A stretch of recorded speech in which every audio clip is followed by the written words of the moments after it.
Hey guys, I wanted to show you how to set up a really basic scene, and I'm going to do that starting with prefab and then sort of re-show the object by just adding it script by script. So basically, I've got an empty scene except for a camera.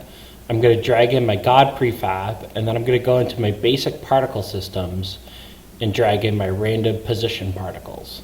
So this is just going to have some random particles that are positioned around.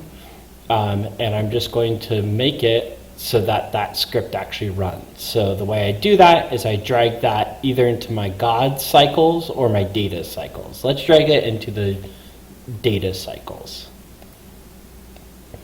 This is going to make that object actually run.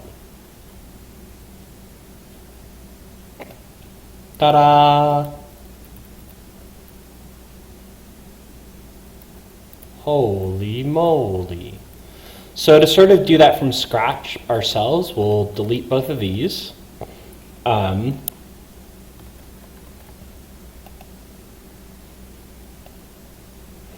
then we'll create an empty game object. We'll call that God.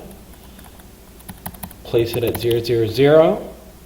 Add a script called God, and add a data to our God as well. So we're going to make it happen so it's all happening in edit mode, so we never have to enter play mode essentially. And we're going to make it so that God is active. Now when I press Control B, which is going to rebuild, or I press the rebuild button, it's going to make it so that we have this actual time all set up. We have the data set up, it's linked to the God. Now we're going to make our next object, which is going to be our random position particles. So we're going to say particles. For now, let's put that at 0, 0, 0. And then we're going to add a script that's called random position particles.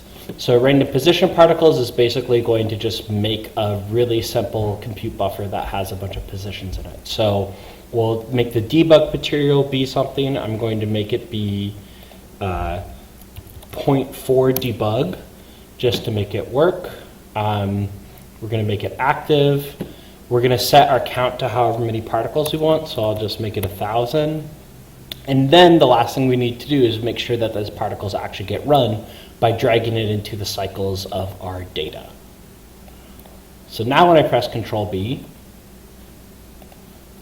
everything ran, but we can't see it because we don't have debug on. So let's turn debug on. Ta-da! We've got a bunch of particles. So that's it. It's very simple, but also it can get much more complex.